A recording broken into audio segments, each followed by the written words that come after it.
Good evening, all. We're here. We're in celebratory mood as well. I've cracked open, as you know, my organic apricot beer. You'll recognise this from one of the first pods that we did. So I'm on that. Danny's just rocked in with a bucket. I always kept waiting because he'd rocked in with a bucket of iced beers. What have you got there, Danny? I've just got the usual, unfortunately, boring gluten-free Peroni, although let's get it in case we ever get sponsored. But yeah, One day. I wasn't going to have a beer, but you persuaded me, and I'm glad that I'm being flexible about it, so that's fine. So Yeah, I know. It's not usually me who persuades you, so I apologise for any kind of, anyone concerned, really. But the celebratory mood is for two reasons. Not because of the successful purchase of a new vacuum cleaner. We'll come to that at the end of the episode for regular viewers. Danny's very excited about that. But this is nothing to some people, but to us it means an awful lot because we have a hardcore band of loyal ninja-like FPL accounts following us here and tuning into us every week, wondering when the hell we're actually going to go live and all the rest of it. So thank you for your patience. But we now have rocked over the 200 mark, which to us is a badge of honor. They're all real people, actual real people. We didn't pay for you, sadly, although, if we could, we would.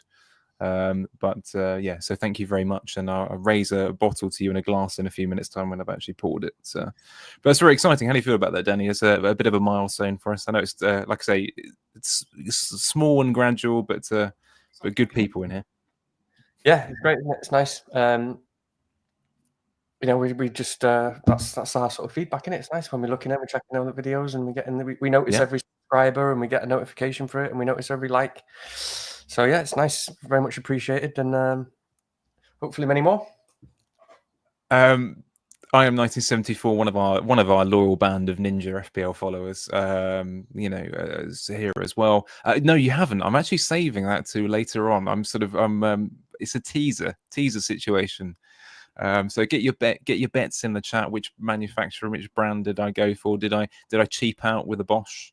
Did I go expensive with a, what was it called? SIBO? Who knows? Danny's all very confused, but he didn't actually know what was going on last week. So we'll get him informed. You'll be the first to know. I'm 1974. Don't worry. So yeah, that is not the main thing that we're talking about today. Surprisingly, it's quite an important week. It's I suppose we can. It's funny. It doesn't feel like a blank game week in a way, does it? Because obviously there's not that much that's been blanked out. But of course, it's a pretty significant one because it's important teams. Because we're missing Crystal Palace, Newcastle, Liverpool, and so on. So pretty important to how we plan things this week and beyond. But yeah, game week 29. I've called it Norwegian Wood for obvious reasons. Another song pun, but of course, two important people that are in the captaincy discussion later on. So we'll talk about them. It's also a novel, isn't it? Japanese Norwegian Wood, I think, from memory. But I recognize it. Yeah, well, someone in the chat will remind me of what that is, but yeah, it's in there somewhere. I used to work in a bookshop when I was a student or something, so that won't shock anyone, I don't think, to be fair. But there we are. FPL FOMO, welcome for joining us as well. Weird week without Salah captain. Yeah, I know exactly what you mean. The comfort blanket is about to be ripped off in the most unbearable fashion known to man. So there we go. I guess we should kick off unless there's anything you want to say first, Danny. But as far as I'm aware, we'll kick straight into some of our FPL Gameweek 29 conundrums. First things first, let's just have a look at some of our players. We're actually going to start pretty much from the outset and look at a free hit draft in a minute, just because it will enable us to look at some player options for this week. So we'll do that in a few minutes' time. Just before we do, though, Danny, just sort of a little brief outline of where you're at in terms of your status. What kind of numbers are you looking at the moment? You have a team before transfers. What is it, 7, 8? I thought you were talking about rank for a second. I was going to say the numbers there. Well, if you were 7th or 8th in the world, 3-0, 3-0, 3-5. No, it's not that. You wanted how many players? Okay. Oh well, you know what I mean. If there's lots of gaps to fill, yeah. No, I'm only joking. Okay, yeah. So, what have I got? I've got seven players with 3 transfers. Yeah, I think that's the same because we it's kind of one of those sort of 7 point something situations, isn't it? Because I think Fabianski is predicted 0.3 points or something like this on the different algorithm.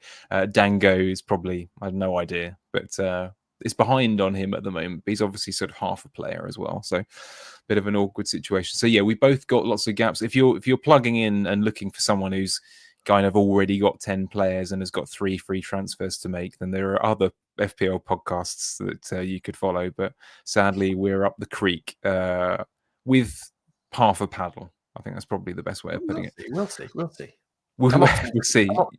I'm always optimistic. Deep down.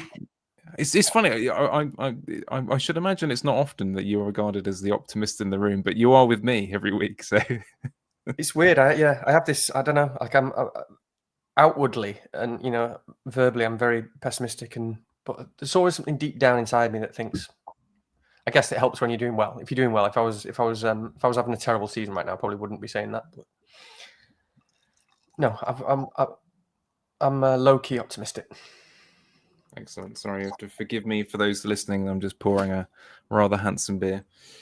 That will come to me in just a minute. Let's start with some interesting player options then going for this week. We're not going to talk about captaincy yet. We'll come back to that. But we'll start with... I've just started with a few targets, but it will lead us broadly into a kind of free hit discussion. But yeah, I mean, I suppose these are 3 examples of picks that you might be fitting into different structures. But obviously, realistically, there is one big name that's missing that the people are targeting this week. I'm trying to think how to start this, Daniel, because obviously we don't have a Haaland on the screen there. But I suppose, broadly speaking, you better kick off by saying what are your thoughts? Because it really, most people are going to be going down a direction where they are looking at the kind of picks on our screen and Evan Nilsson, Guardiola, etc. Maybe they'll be sort of peacemaking around their squad, plugging gaps. I mean, the obvious one, for example, that occurred, was it last night? I'm already losing track of days, but Trent's injury looks like it's probably going to give people an ample reason to perhaps move one of their defender spots. Although I forget that they're not actually going to play for another 2 or 3 weeks, are they? So it is an awkward one because it's quite easy to see that he might be back. But anyway, there's a reasonable reason for that. It frees up a little bit of money, so we can talk about that spot. And then if you are not going down a Haaland route, someone like Evan Nilsson will be pretty popular. And of course, the other man on the screen there, Bruno. You already have. I've had a terrible time with him this season. I think I'm sure I've spent something like 4 transfers on him already. Who knows? There might be a 5th, but we'll have a look at that later on. So what do you think? I don't know. Haaland, no Haaland. Where are you sat at the moment? I know we wanted to avoid the question, but realistically, we have to lead with it, don't we? Yeah. We have to lead with it. I'm pretty firmly in the no Haaland camp right now, rightly or wrongly. I'm just glad. I mean, I've spent the week I've sort of terrified at the start of the week because is that nice? Looks good. Sorry for listeners. I forgot. I haven't had a beer for a proper one for quite a while. Actually, it's been a bit of a gap. Okay, nice. I'll join you shortly. Yeah, no, I've sort of I was really uncomfortable at the start of the week because I genuinely had no idea which way to go, and I wasn't sure that I'd ever would find a way to be comfortable. And I don't like that because normally the biggest thing for me is the process and being happy with the process and sort of being content before kickoff. That's all that really matters, isn't it? In terms of minimizing regrets and just being content and not having your weekend ruined and stuff. And so I just sort of went into the week thinking I don't know how I'm going to decide because there's so many players to choose from and paths to choose and that are all justifiable. And I think that's why there's a lot of narratives at play this week. Like there always is, but people are being really like you just mentioned Trent. Straight away I'm already seeing, well, now it makes sense to sell Trent, or now I can sell Trent to get such and such way, when obviously we don't know if he's injured. He may well be, but if it was just a twisted ankle, which I guess there's about 50% chance there was, and we'll probably get a reasonable update from Slot.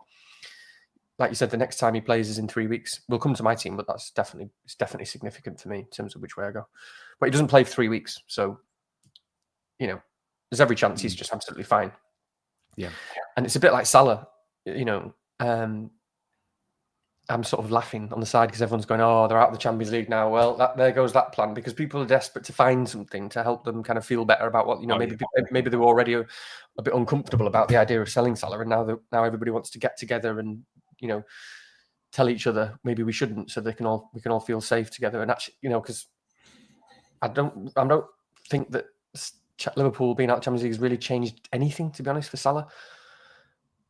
Can I just butt in very quickly? It's a really good point that you make there, because genuinely, okay, I wasn't really paying much attention last night, and I kind of logged back in just to have a quick look at socials, and it was as though everyone had suddenly decided that a real moment had passed. Something of tremendous significance had completely changed the course of the season. It felt like that. Everyone was suddenly messaging about it, and I hadn't, at that point, actually, I hadn't been watching the game, and I thought to myself, what on earth has happened? And I can't really see that it's of great significance either. Okay, there's a slight uptick in minutes, you could argue, but it's not significant, is it? It doesn't make a huge difference. I think the significance comes after roughly what, I don't know, like game week 34, 35 or something, and that's fine, that's okay. Whenever they might have won the league and then still been in Europe, then there's something more significant in terms of potential minutes. But Salah plays every game. Again, we always think about it as FPL managers from the wrong perspective in terms of should we rest players, or fear of injury. They don't. Sportsmen, athletes don't go into sport or games fearing an injury. You can't operate like that. Even as psychologists, you work with athletes, anyone who does take that approach, because then they can't perform as well, and it's all about overcoming that thing. You cannot approach any sport and thinking, we won't play certain players. You have to just get on with it, and it's also about keeping fresh and stuff. Even the weekend just gone,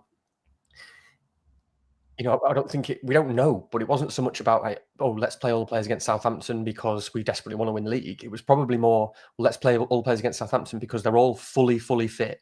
It's not going to do them any harm to play this sort of reasonably easygoing 90 minutes. We want to keep them all in the right rhythm, like Pep would say, and and obviously get the confidence up and so on and so on. So for me, the fact that Liverpool lost has pretty much nothing to do with the fact that the players played on Saturday against Southampton. So long story short, I just think if Liverpool hadn't gone out of the Champions League, would Salah be playing in game week 30? Yes. Would he be playing in 31? Yes. Would he be playing in 32? Yes. Would he be playing in 33? Yes. Would he been coming off early? Not really, no. Possibly the odd 10-minuter if something was tight. So yeah, I mean, obviously, but then if it got to 34, 35 and the league was won and they're still in the Champions League, then yeah. But obviously most people are wildcarding before then, or at least in 34 or 35. So anyway, you've got to be wary of what your reasons are for the players, and not, it's not like, I'm going to change my whole path now because Trent's likely injured. We don't know if he's injured. Nothing's changed on Salah's front. So you need to decide, do you want Haaland for the sake of it being rational, for the sake of it that you wanting to captain him in 29, attack 30 and a good fixture against Leicester? Fine. That's absolutely great if you can justify that route. So whatever, and so I've just ignored all that sort of stuff as always, and I'm just finding what my logical, rational route is in my head in terms of the team. Yeah. And I think I'm closer after today. After I've really racked my brains today and done too much thinking really about my team, and at the expense of doing any work. Yeah, I know. Yeah, there are days like that, aren't there? Always very difficult. One thing I wanted to kind of take on a little bit that I think has been talked about a little bit, but I think it's been overlooked on some level is people. Lots of accounts have been very quick to tweet out something or say something on the lines of, "Well, the thing is, Salah isn't the best captaincy option for the next, I don't know, whatever it is, 4 or 5 weeks or something like this." And I thought, just on that very quickly, I think that's okay. So just looking forward, I know that this isn't the conversation this week, but it sort of is as well. If I look at the next 4 or 5 weeks of FPL play anyway, I think in my head, there are 4 weeks I can think of off the top of my head. So 30, 32, 33, 34, all of which, regardless of whether you captain him, are very comfortably in the mindset of double digit plus. Well, plus not triple digit kind of fixtures, right? So we're talking Everton, West Ham, Leicester, and then Spurs after that. So I do think that's people's perception that it's only worth protecting captaincy points. It seems slightly odd to me, because you still want those other players within your squad who can elevate themselves to that level. And he's been so far ahead of other picks this season. It's okay to have that as your vice, right? There's nothing wrong with that. So I do think that is a little bit odd that people feel like they can jettison a pick just because they're not the captaincy option. We have enough money to get several different good options. So I find that to be a strange argument as well. Just because you're not captaining him doesn't mean you feel like it's worth jettisoning. That would be my thought. Yeah. A few comments in the chat already as well. A few new people here as well. Ahmed, it feels like game week 6 where people will ditch Salah on wildcard. Yeah, there is a little bit of throwback there. Salah is never the best captaincy pick, but always the luckiest. I'll take it. Well, there you go. 974, has Salah had his leg amputated today? It does feel like that, but there you go. Yeah, so do you feel relatively comfortable? Can I ask where how you came to your reasoning on that? How did you get to your position of comfort? Is it just the cold-eyed logic? Is it purely down to your team in your direction? Is there anything that you could help our listeners with? Yeah, I mean, it's we need to look at teams when we do that, I suppose, in terms of thinking about the paths, because it's obviously heavily team dependent as well for me. But it's also not just that. And, and I do hate that sort of thing where, he's the best captain for the next week. Because, at the end of the day, that stems from FPL review, which is fine. Again, I'm not slating an FPL review in any way. It's a brilliant tool. But when people say things like that, it's because, a model that people don't even know the actual input, the exact input of the model says that he's, 0.5 EV higher or whatever in game week 30. It doesn't mean he's the best. It doesn't mean Salah is not the best captain for the next few weeks. It just means that a model says so, and it just spreads around. And it's about this. It's about fitting a narrative that makes people feel better and getting other people on board and groupthink. It winds me up. So, yeah, I mean, I can understand it. I'm definitely going to be scared this weekend because I think he is objectively this week the best captain, or at least in my mind. It's not correct or the best. Just in my mind, he's probably objectively the sort of one that you feel.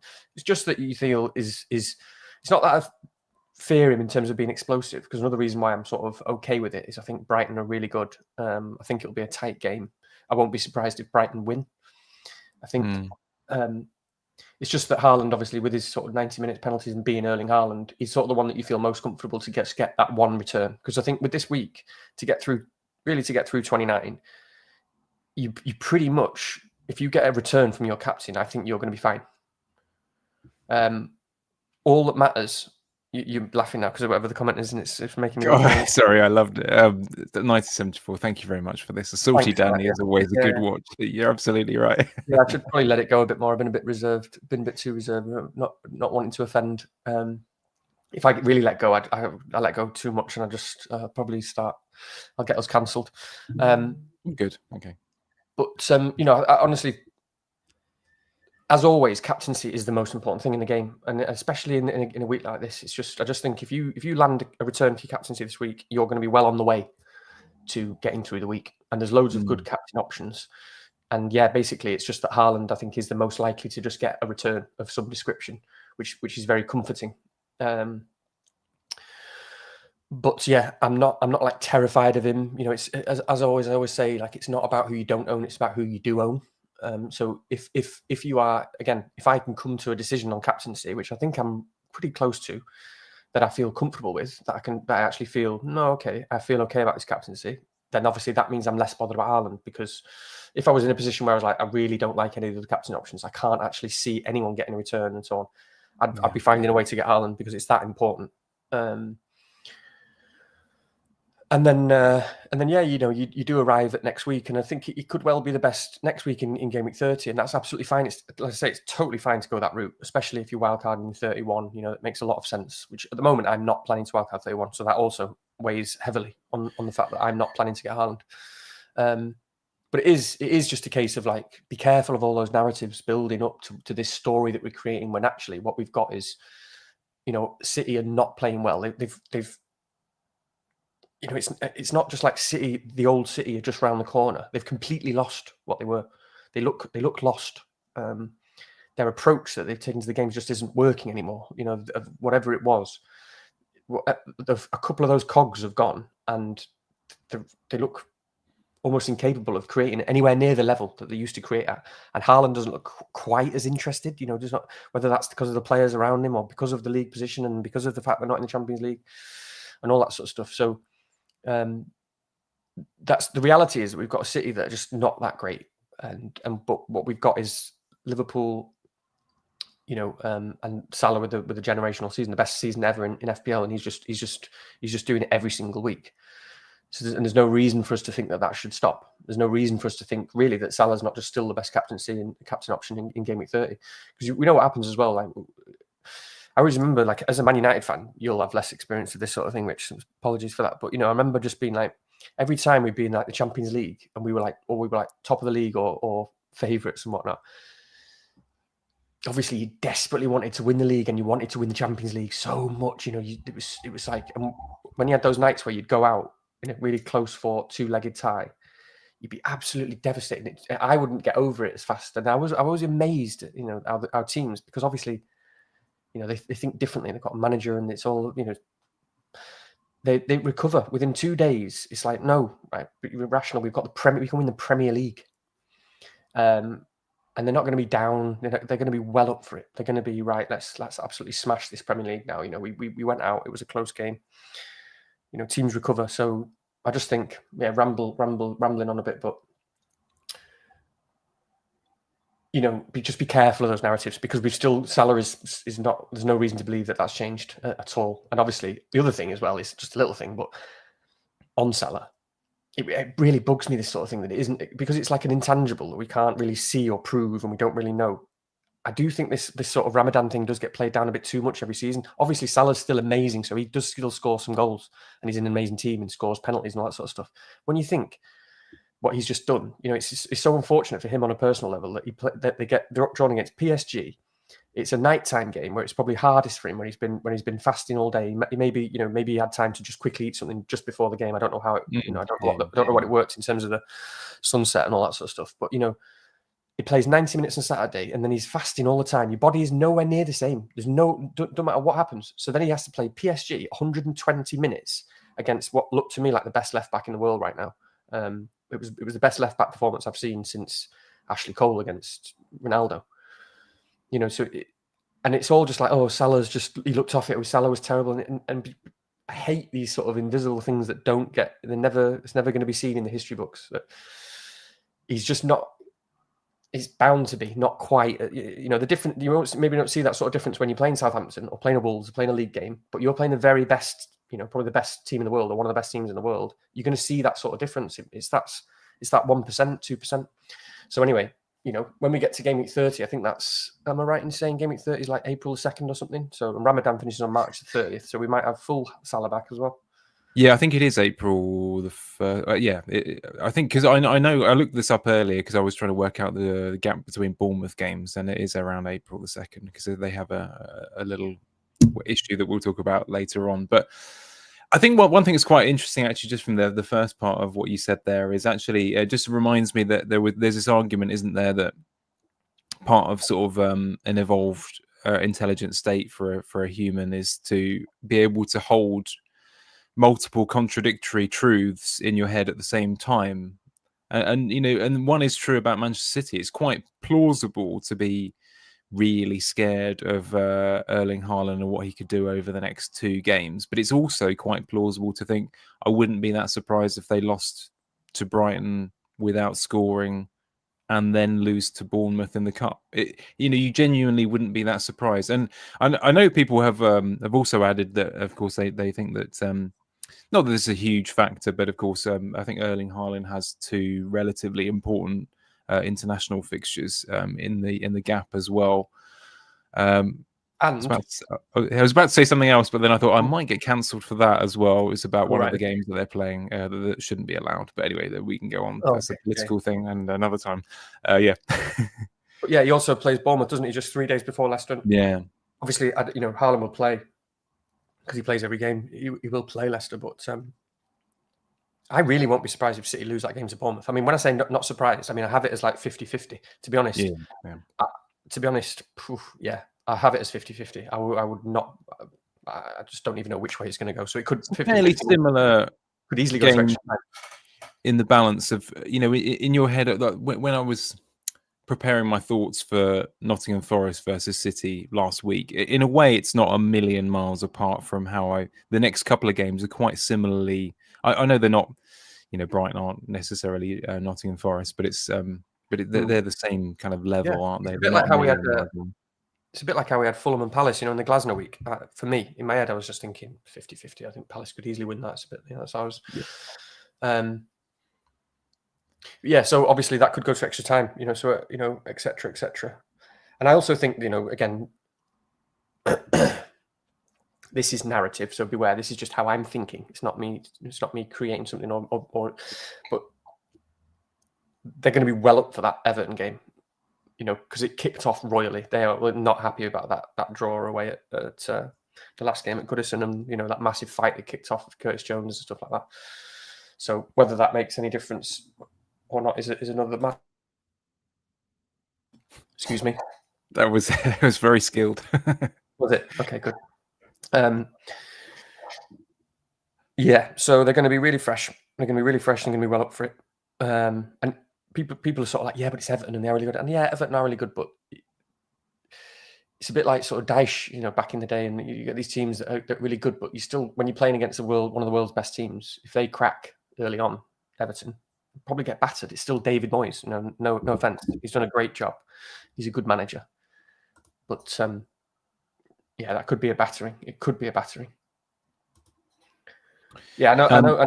Yeah, City probably are favourites. I just saw the start of that message. Obviously, City are favourites, and they'll be favourites with the bookies. But in my head, I've got it as 50-50 because Bournemouth are just really good, and these things are slow to catch up. With City, like we've just seen with Forest, they offered nothing against Forest. So it's very hard for us to change our perception and our first impressions. Obviously, rightly so. Models and bookies are also quite slow to react to these sort of things because it is still Man City and it is still Pep Guardiola.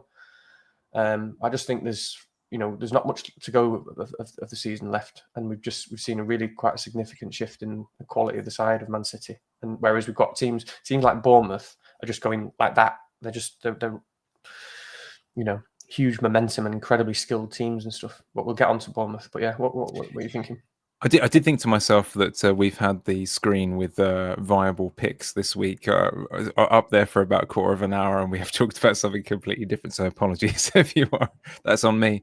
I should have put Haaland's face or something on the screen, if nothing else. So we'll come to those in just a second. I did think to myself about actually I was thinking about your situation, and what I would say as well. We'll come to captaincy in about 5-10 minutes time, but equally, even without Haaland, there are probably in people's mind, in the conversation, I think there are probably 4 captaincy picks that people have talked about that I've heard this week anyway. And you already have 3, so there is. Well, sorry, no, you have 2, and there's a potential that you would add a 3rd, even if you don't go to Haaland. So it is interesting that as well. So there's worth thinking about that because obviously next week.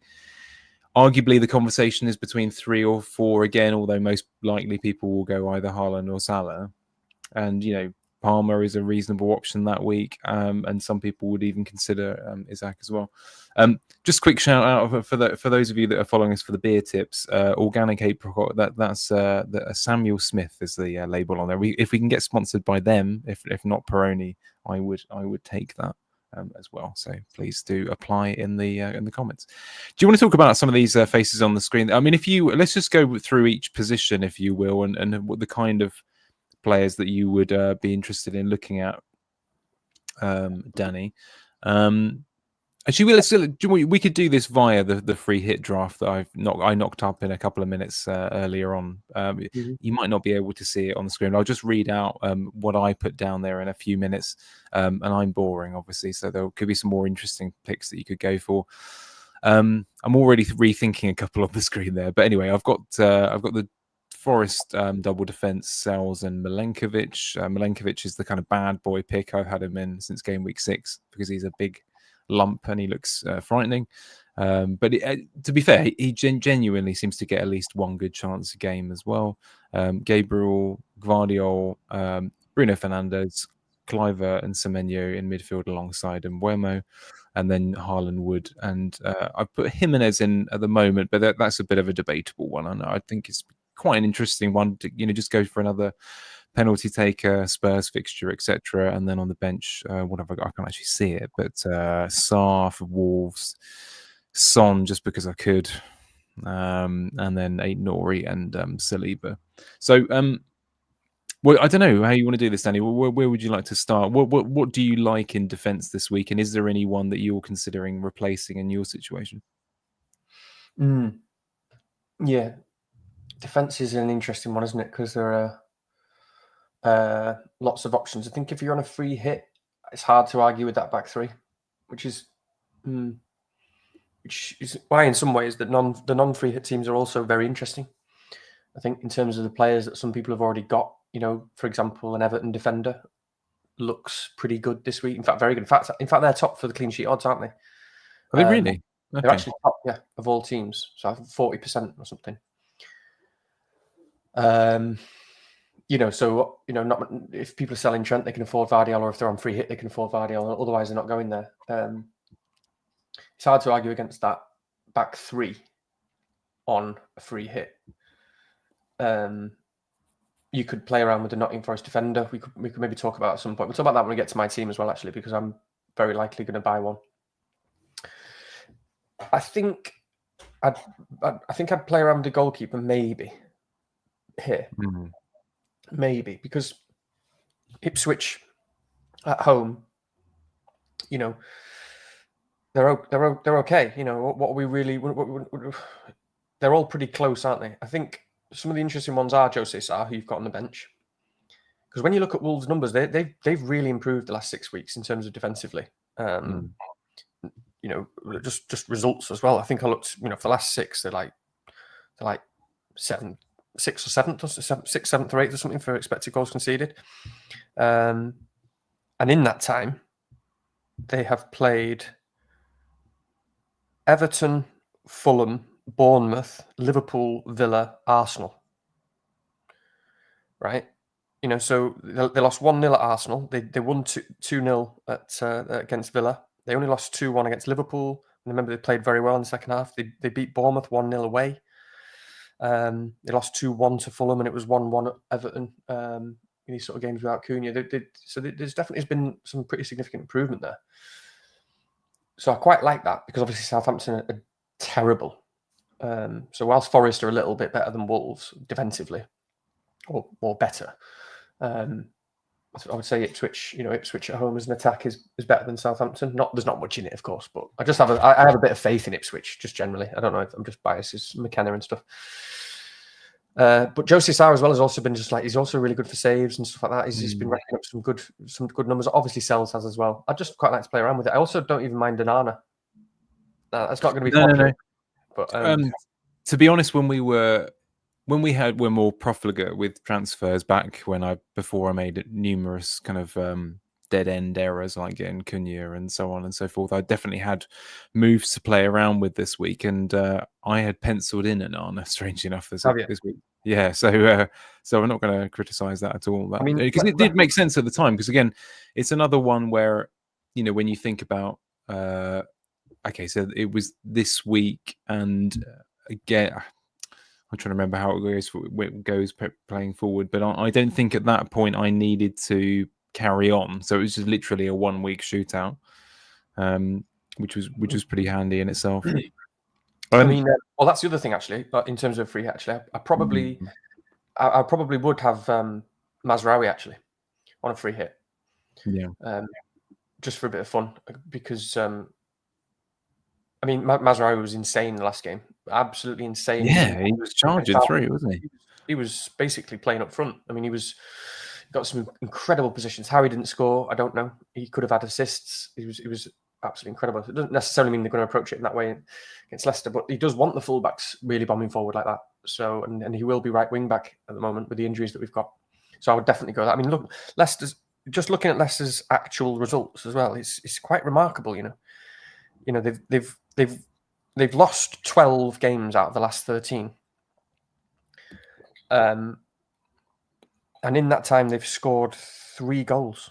3 goals in the last 13 games. I know that the bottom 3 are bad, but Leicester's results are just incredible. Lost 4-0, lost 3-0, lost 3-1, 2-0, 2-1, 2-0, 2-0.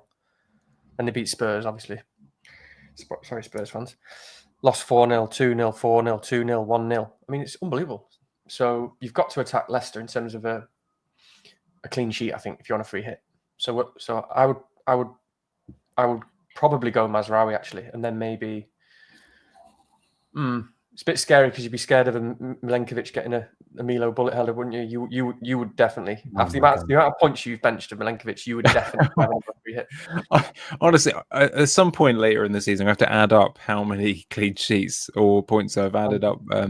He's insane. I mean, the thing is, what's annoying is the dual logic of I know I was right to get him in, and to book him in, because he's one of those players you never find the transfer to put him in, but putting him on wildcard was a real touch. I just never used him.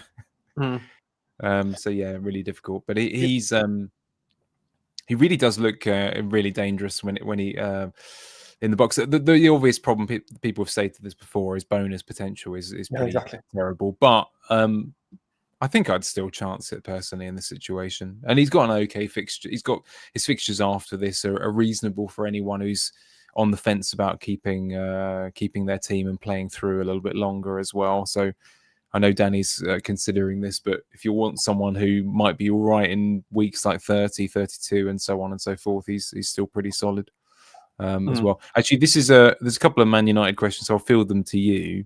But Ahmed has asked, is there a risk of rotation with Mazraoui? I mean, where was he actually playing? On the left or right, technically? He was playing right wing back, yeah. Is there a risk if they play 120 minutes? I still say I doubt it. Highly doubt it. I wouldn't be factoring it in because Mazraoui's just been one of Amrim's favourites from the start. He's a very, very versatile player. He always looks fit. He's always on it. Basically plays 90 minutes every game. And we've got quite a lot of injuries at the moment already. So if he was looking to rest players, I don't imagine that Mazraoui will be one of them. We don't really have anyone else who can play on that right wing back at the moment. Our wing backs, obviously, Dorgu's still suspended, and Shaw injured, and obviously Ahmad injured, and he's not showed any signs of playing Garnacho at wing back. So we don't really have anyone. So no, I think Mazraoui's pretty much. I wouldn't factor it in. There's this very slim chance of any rotation there. But yeah, as you said, so backline's pretty much it. Milenkovic you are just going for that bullet header, which he seems to have been pretty close to. And in terms of his expected goals, in terms of his XGI, he's right up there. He's just very slightly. When I looked in terms of season long and since, I was comparing him to Nico Williams because obviously he's the cheapest. So a lot of people might be looking at Williams as a transfer, which is fine. The models prefer Williams, and that's probably his bonus potential, assist potential, and so on. There's not much in it. But I think he got a 9-pointer in the last game, which just shows the bonus potential is there. Unless he got an assist. I don't think he got the assist, did he? No, I don't think he did. So yeah, you're basically going for a bullet header. But Ipswich also have typically been, not very good at defending set pieces. So maybe this is the game. Versus Williams, who's very good value. If it's even close or you need any money, I have no problem at all with Williams. Absolutely. Yeah.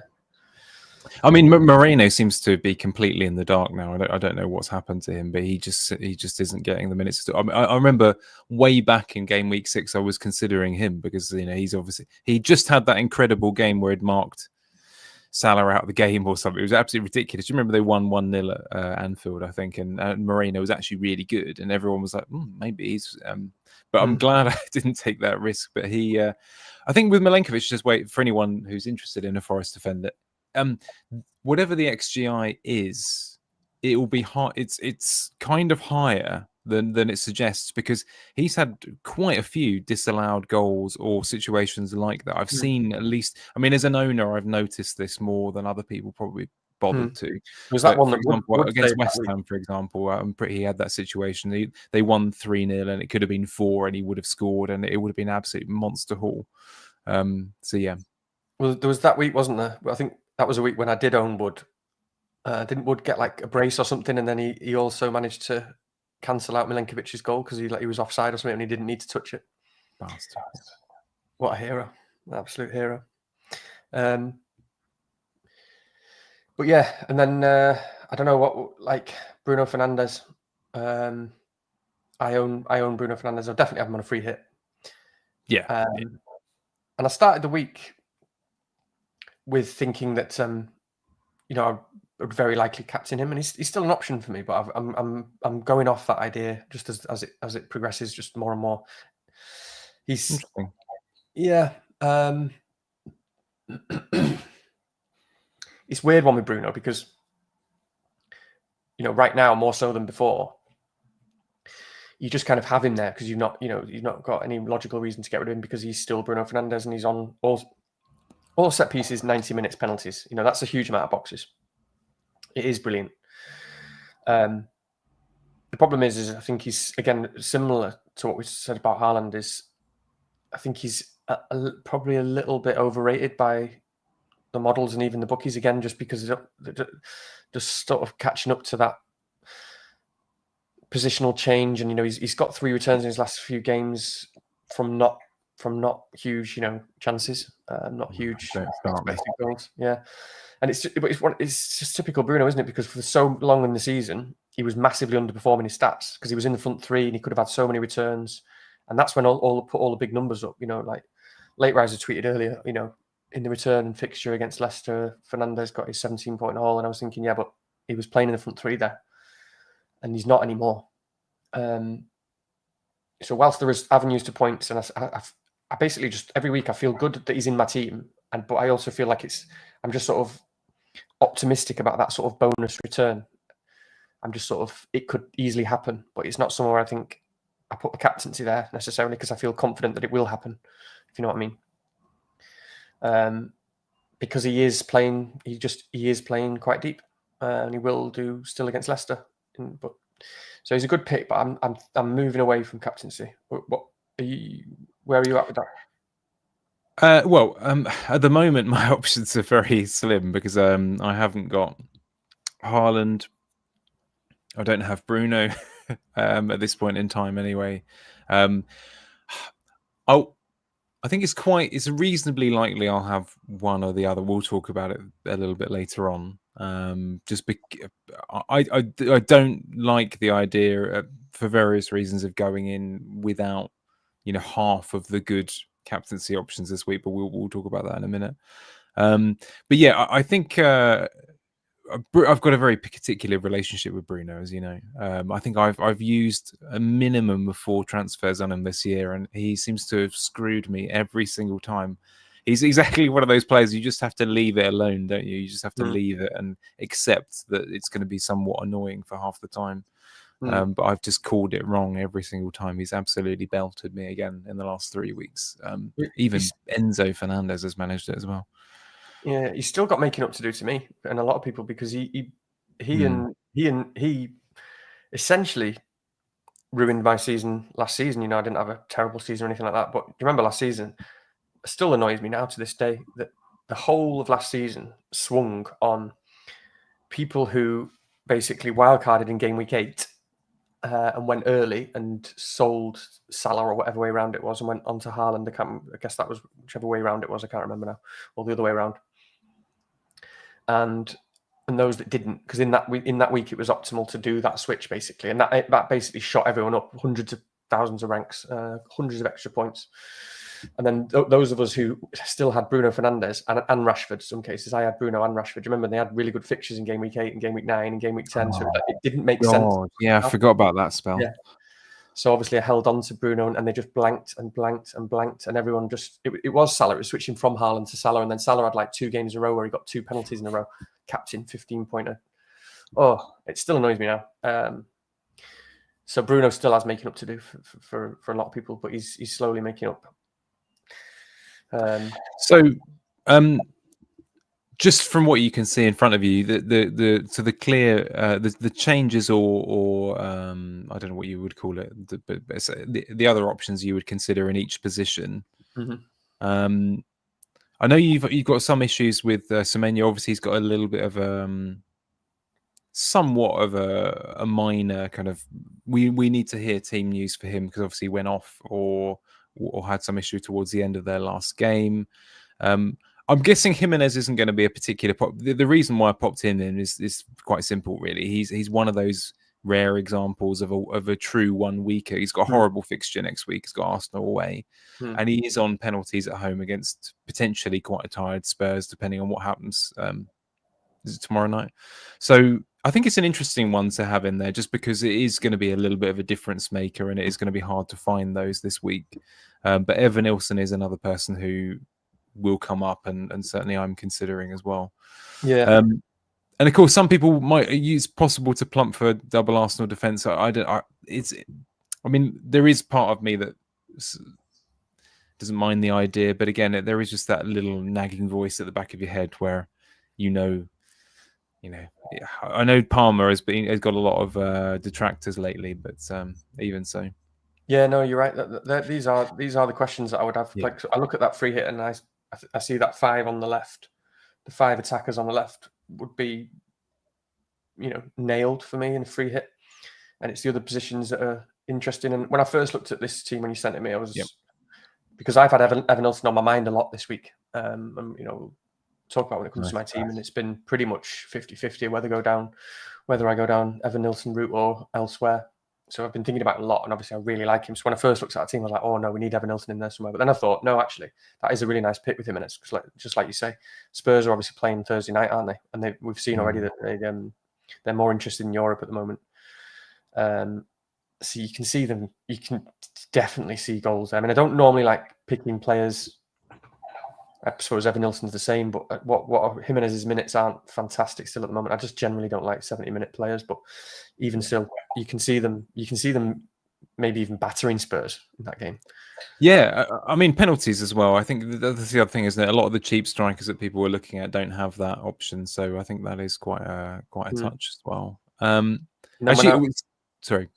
No, I was just go on. What were you going to say? No, all I was going to do is return to this screen because I was going to ask you one final question on this, but go ahead. Well, no, talking on your free hit again. The other position that is interesting is Semenyo, like you say. And I guess the annoying thing with Semenyo is, and a lot of people own Semenyo, I suppose, and obviously it's always when it's not expected, isn't it? So it could easily just be this weekend that he finally scores, he finally does something. But he's been very frustrating because he's not a good finisher. He's not been there with the returns at the moment. He gets booked a lot. Evan Nilsson and Kluivert are the standouts. Kluivert especially at the moment, and I think Evan Nilsson is massively helping all the other, massively helps all the other players be better. Yeah. But I think actually, if I was going for a Bournemouth midfielder or a free hit, I think I might go for Tavernier. Just again for a pure free hit option because he's going to be 0.0% owned. Well, it might be higher. Well, it'll be higher than that on free hit. But, just on him, I mean, I remember this because he's the kind of player that I often pick up in draft. And okay, so prepare yourself if you ever own him for a string of 2-pointers. But when he hauls, they're massive hauls. Exactly. He's got a kind of history of 16-pointers. When he goes big, he really does go big. Yeah, so I don't hate that at all. Yeah, and a bit like Kluivert, he's one of these just cold mofos. I was going to swear that. I don't know. We can say motherfuckers. We can say cold motherfuckers on here, can't we? He's just one of those, a bit like Kluivert, where he just doesn't give a shit. He just does the business. It's just like, and he's another one where it just feels like it's on the up at the moment. You're sort of trying to catch the momentum at the right time. He was sitting on the sidelines for ages, injured, and he's back in the team. He's showing people that he should be in the team, and he's already earned himself. I'd be very confident that he starts on Saturday as one of that front four. And he's just a bit of a goal scorer, isn't he? So I definitely have a piece of that. Obviously, Semenyo's got the minutes, so it's not optimal, But I think that's a fun option with. No, I like it. Yeah, with Tavernier. Can I throw a couple of additional names at you, and just to sort of gauge for anyone who's interested in punting if they are on free hit, etc. Because there's a couple of names this week. I've seen a couple of people mention these things. So Garnacho's one that I know some people were quite interested in, that he played pretty well in the most recent fixture. Is that worthy of a free hit punt? Because I know that's come up a couple of times, as well as the defenders. Yeah, and he was in in and out of my versions of a draft just for interesting talking points, because I definitely think he's worth a shout, and I think he's another one who's you're probably catching the right time again, because he's had a lot of issues, and he's been being a bit of a dick. Then he's had to buy the team a meal because he's a dick, and he's been being persistent and digging it out and grinding out performances and starting to do better things. And I was looking at his minutes, and he had played 90 against Arsenal. And he was a constant threat, really. And then, so when you look at his minutes, you think, oh no, actually, I don't want to go there, which is why no one will, because then it's before that, it's 44 minutes, 28 minutes. He's been in the doghouse a bit. And you just, it is frustrating with Garnacho, because he's not a great finisher. He scores great goals, but and he's a winger. He's a winger, but it's definitely a bit of fun, because you're catching momentum against a terrible team. I'm almost certain he starts. So I don't mind it at all. But like you say, just unless there was someone else you wanted to ask me about, like when I was looking through, you just keep coming back. Like even with people like Son. Yeah, well, that's why I've got him in there, because Well, what about Bowen? You didn't have Bowen in there. I thought you might have Bowen. No, I wish I could suggest it, but he doesn't look. I mean, obviously I'm going to speak the world of him because I have a lot of fondness for him, but I don't know. They look very defense first at the moment. They're not creating a great deal of chances.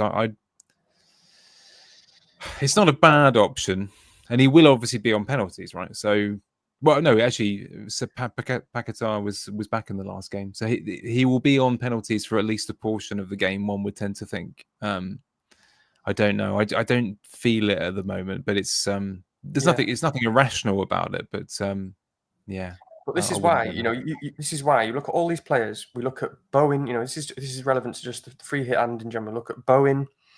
I'm going down the list of right. I'm not really interested in Alanga or Hudson-Odoi, to be honest. Enough on free hit or anything. I'm not interested. I'm not really interested enough in Minte, although that could be fun. But they're playing City away at the end of the day. Minte, Matoma. I'm not really interested in anyone else at Brentford. Kluivert's nailed. I'm not too bothered about the others. I'm not really interested in the Arsenal guys for various reasons. Minutes, form, Wanyeri, Trossard. I'm not interested in Spurs because they're playing Thursday and they're crap, and Ange is crap. I'm not interested enough in Fulham because it's like Iwobi. Garnacho feels like a punt. So then you just come back to saying, well, shouldn't you just have the top scoring FPL player from last season, who's like one of the best players in the league? Yeah. No, we should all be getting rid of him, Danny. You know what I mean? So yeah, that's going to be fun. I really hope Palmer returns this weekend. It would be. Yeah, it would be huge. I mean, actually, just to be honest with you, not even for FPL reasons. I think I think we all enjoy it when a player of that caliber has the swagger in their step, and I think we want to see that back, don't we? Really, I know we can all kind of mock and enjoy it. I'm no Chelsea fan. I live in West London, and broadly speaking, I hope they do badly. But we want to be able to see it. Okay, I guess I don't have anything further to say on kind of player picks. We best go to captaincy in a minute, but just sort of one word answers. If you were picking up a player in each position this week that wasn't Haaland, would these be amongst them? Seeing as I've done the slide and everything, Danny. Yeah, well, we'll talk about when we get to my team. It all depends on what your future plans. Yeah. I think it's very one of the most fun things about Fernandes this week is not many people are going to go there, are they? Because it's difficult with future plans. He's got Forest away next week. Doesn't really, it's not great money wise. And I mean, maybe you are. Interesting. Well, do you know what? I have a little bit of a reasoning behind why I'm still considering it myself, because it doesn't seem particularly logical, right? Because it is kind of a 1 week situation, unless you're in a situation like yours where you've bravely held, battened down the hatches, etc., and pulled through. But I have a reason for that. We'll come to my team a bit later on. You get Bruno in for the 5th time this season or whatever. Yeah. To be honest with you, there's an element of it's kind of funny now. So there we go. We have to talk about it, really. Okay, so is it easy to say we can, if you have all of the options in front of you, that you go Haaland without question, first of all? Well, it's just like I said earlier. Like for me, it really depends on your plans. There's a lot more reason to go Haaland if you're nailed onto wildcard 31. I mean, in line with that, I was just wondering. I don't know how much people are locking themselves into that too much, and if people aren't locked into it, whether we might see more people change that strategy, depending on how the doubles look, and go to what I'm sort of planning of. Obviously, it may work out the opposite way. It may just be that wildcard 31 is far better. I'm just wondering, do you really want to be too locked into it? In terms of just switching and then free hitting in 33 instead, and then so getting Haaland in locks you into it more, doesn't it? Yeah. Can I just say very quickly on that? I'm surprised that more. Maybe I haven't listened to anyone, or I'm not speaking enough to enough people these days, but. Trying to protect myself from it. But I'm surprised that more people aren't having a bit of a head scratcher about whether they do want to carry on after 31. I am surprised that more people are. Maybe it is happening in private, but it seems that a lot of people are now default accepting that they're going to have to stop in 30, 31 and replan and then move from there. But I'm surprised that more people aren't. I know. And a lot of it, I mean, obviously, again, it could be the best strategy. A lot of people have thought about maybe. it. A lot of people have thought about it. I just want to caveat that. But I do also want to say that, just like I said at the start, a lot of it is group think. A lot of people can't be bothered to think. A lot of people just want to go with the group. A lot of people. Go with what other people. There's a lot of assumptions being made, and I think it could easily be the best strategy. And there are lots of people who it definitely suits their team, and lots of people want to attack it. And don't forget, we're not in the majority. The vast majority of people won't be getting Haaland in, even if the majority in our sphere, our sort of FPL sphere in terms of Twitter and stuff. It's one of them, isn't it? Where it's one of those where in terms of the masses, he's not his ownership, even his effective ownership this week. It'll probably be like 50% or less. So it is actually very much an opportunity to gain rank, Haaland, more so than captain someone like Wood. So I can understand it for a lot of people, but then I think low key, and obviously a lot of it stems from just like people looking at review and doing sort of simple solves and looking at the odds of whether it's City that double 33, 36 and running the solves, and it says, it's optimal to get rid of Haaland for these two captaincy reach. Again, it's understandable because it's all about captaincy and he's the highest captaincy this week and next week, and then that all filters down. But I think a lot of people have started to question it. I think I might be wrong, but I think low-key Ben Crellin might not be going that way, or he's keeping it a bit on the low-key. That's what it seems just from his tweet. Obviously, Andy's team's in a bit of a mess this week, and he's I thought that was quite interesting because at the same time he started looking into wildcard 29, so did I, just to check. So I was thinking, hang on a minute, I need to think about this here because obviously it's different now when you get to keep 3 transfers, you get to keep all your transfers where you've got, and if you wildcard, and what does that actually look like? A wildcard 29 was far more interesting than I thought it would be. It looks really good, and it's only until you get about game week 35 or 36 that it potentially gets really sticky. And obviously, you're taking some risks with 29 because you've got to make some bets, and that is difficult. But for his reasons, he forced himself to look at it. And at first, he was like, "Oh, I'm looking at it, but no, it's too risky." And then 10 hours later, he was like, "I've looked at it more, and it's really good." And then 10 hours after that, he's like, "No, I'm definitely wildcarding 29." And it's just an interesting process. It sounds like he's very likely. Sounds like that's where he's leaning towards. But it's just such an interesting process of somebody forcing themselves to really look into something different and then going like, actually, this is quite nice for my team, because there are loads of logical paths for depending on your team at the moment. Depending on different people's teams, there are more logical paths than we're perhaps seeing. If you sort of saying, there's more variation than we're seeing. We're just seeing that most people wildcard 31 and a few aren't.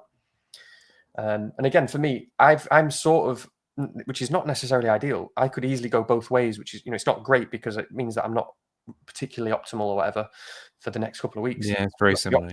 The options are still kind of open to me, but also I'm of that side, rightly or wrongly, that I don't think Haaland is important enough this week to make that decision or to change the whole shape of my team. Because as I said, I think you just need to get a return at your captaincy this week, and you don't really need Haaland as far as I'm concerned at the moment, not desperately. So the option will still be open to me. So I've sort of forgotten the original question now, but is it as simple as just get Haaland? Obviously, no, but it does commit you more to those. I think it commits you more to an early wildcard, doesn't it?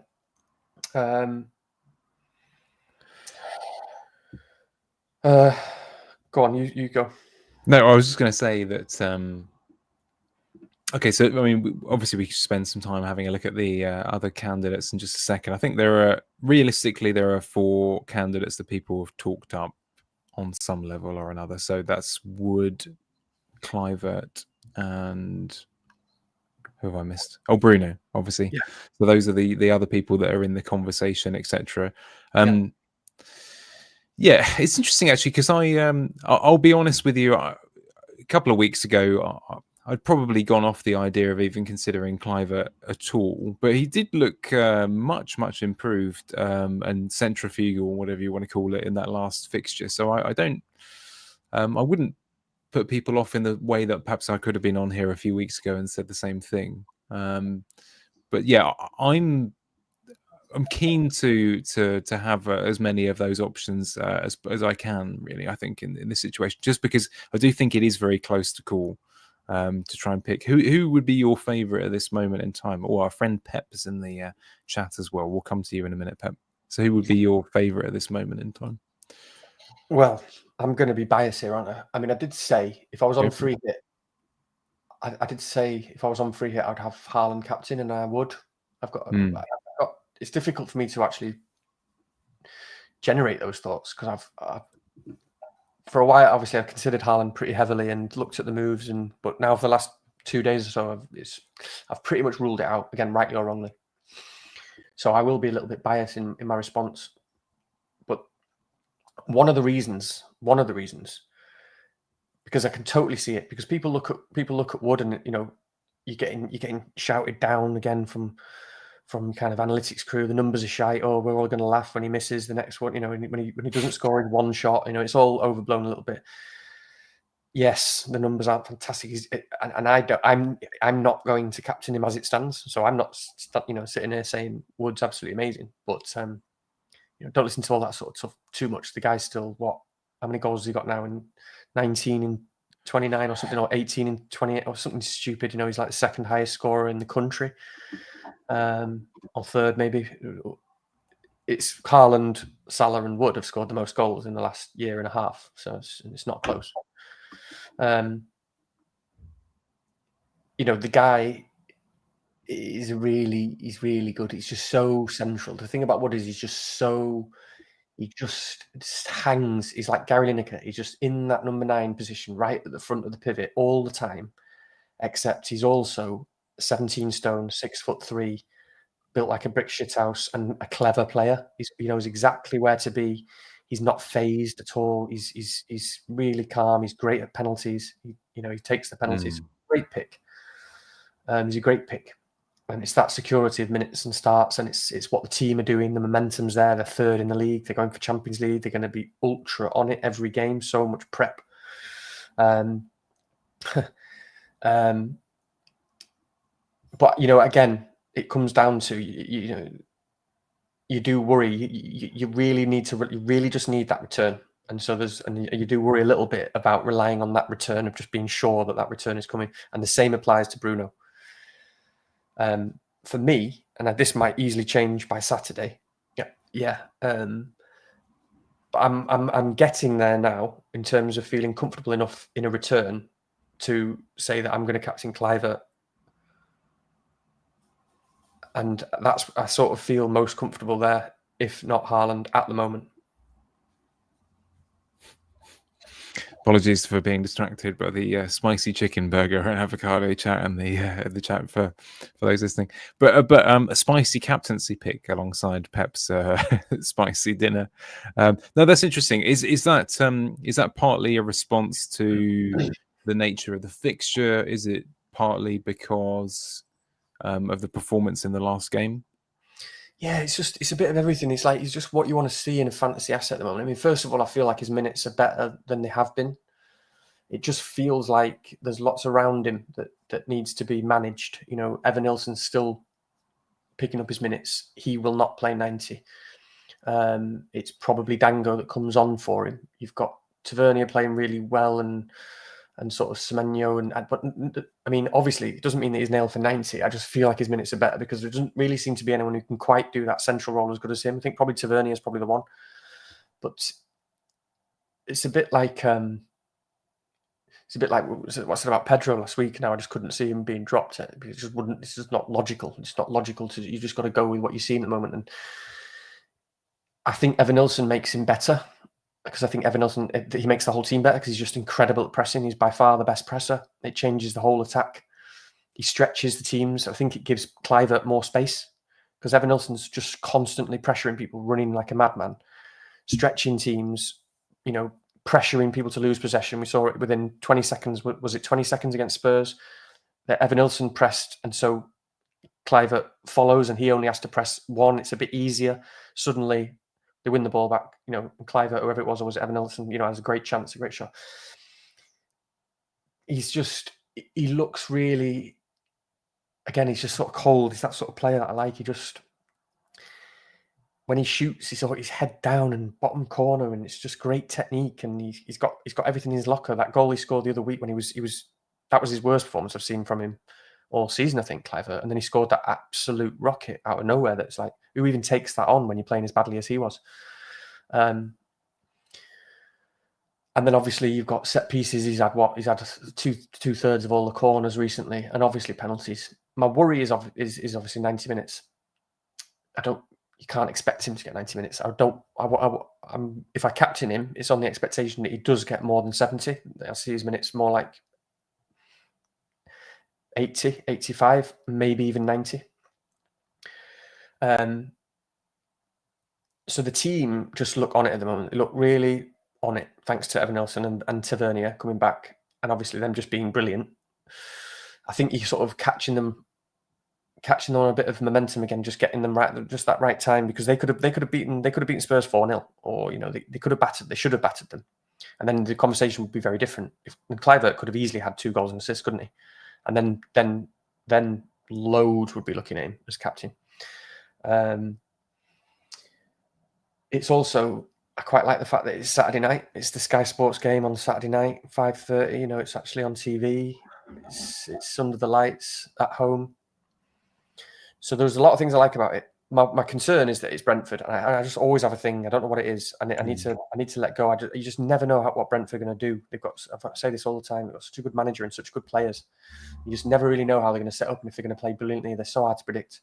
I thought they were definitely going to beat Villa last week because Villa had played on Thursday night and then they played on Saturday. That's my concern is Brentford, but you know, Brentford have sort of looked like they've been getting a little bit worse every week. They're just sort of flattening out a bit. Have they really got much to? How do they keep going? Because they're not going to get Champions League. They're not going to get much. They're not going to get relegated. They seem to be flattening out a bit. The numbers aren't great. I just think it's going to take something awesome from them to stop Bournemouth at home under the lights on Saturday. So that's a lot of spiel, a lot of nonsense, a lot of stuff that I'm just sort of thinking. But I feel just where he is on the pitch, that's what I want. Bruno Fernandes has got lots of those boxes ticked and being a brilliant footballer. But Bruno Fernandes is just back here a lot. But Kluivert is right up there, just constantly moving around that number 10 edge of the box. with Evan Nilsson in front of him now. You know, Evan Nilsson is a huge part of the fact that that's where I'm going to go, I think. Just on that, I've got nothing to substantiate. This was purely an eye test kind of reaction. But Evan Nilsson has won a lot of penalties. Has he? Yeah. I'm sure when he's in the team. Yeah, he got a hat-trick of assist, didn't he, for penalties? That So that in itself, I think Evan Nilsson is really strong for Kluivert's penalty potential. I don't know, that's just a gut instinct. I don't want to kind of give you another reason to double down or anything like that. But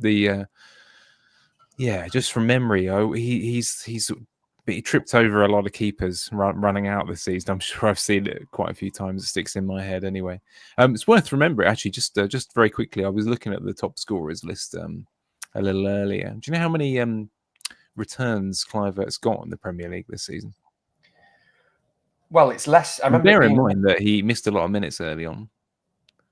Oh right, no, yeah. So I think because I don't know the answer but I think he's got more assists than I thought he had, because I think hasn't he only got something like 8 goals or something? I'm not sure, but it's when I say only, he's got a lot of returns, hasn't he? He's got something like 17 returns or 19 returns? He's got 18 returns this season. I mean, just for context, Bruno's got 14. In the same amount of games, so it's not insubstantial. No, I think it's a really good shout, and actually it's something I will dwell. There's a lot of logic behind it. I think it is when you think about it, the good. Actually, do you know what? To add a bit of context to your argument here, if you were to have 2 players in your free hit team who are the same player this week, you know, I know it's an obvious thing because people will say, well, yeah, that's a captain. That's an interesting. I would rather have Kluivert twice than I would Semenyo, for example. You know, it's a really interesting thought experiment, that, isn't it? Because it's just a different way to think about the same thing, which is actually a really interesting concept. Because actually, I think that I would rather have 2 Kluiverts than 2 Woods. Yeah, so I think that's a pretty good one. I don't know how to answer this question. I'm 1974, West Ham or West Coast. You're getting distracted. Before you answer that question, what do you think about what I said? You have to ask me again. I said, you're the one who came up with the thought experiment. I said, it's the beer. No, I said I think I'd rather have 2 Kluiverts than 2 Woods.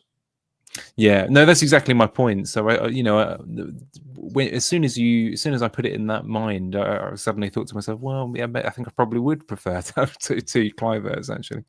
So it is a strange thing, isn't it, when you start putting it like that? Something for us to think about. Yeah, I'm guessing you've gone back to rewatch some Bournemouth highlights from the last game as well. I must do that this week before making any decisions. But I think anyone who doesn't own him this week, it would be such an easy move to bring Kluivert in. So I'm incredibly jealous if that's one of your decisions this week, because it would be very, very straightforward. But yeah, no, I like it. Good. Pep, we'll come to your question in a bit, because to be fair, we've answered it already, I suspect, in one form or another. Best striker pick on a 1-week punt. I mean, I've put down Jimenez as an outside shout if it's a 1-week punt, because I think and you should consider it, being a Spurs fan, because you know what they're like. I think we should go to the games on our teams, because actually we're a lot over what I thought we were going to have this week. Is there anything you want to flag up in terms of the fixtures, or would you like to go straight to your teams? I mean, I think it's quite interesting looking at these numbers from Rob T in terms of clean sheet odds as much as anything else, because they are rather low, as you've pointed out. Everton at the top, which surprised me, if I'm honest. But yeah, Pep likes the Jimenez shout. Thank you very much, Pep. Anything strike you about these numbers? I think a few things did earlier. Let me just think. Obviously, Bournemouth, I think, still should be quite striking, because they are playing a good team. But look how the bookies view it. Yeah, really not particularly close, which is crazy, isn't it? It just shows I was you surprised by that.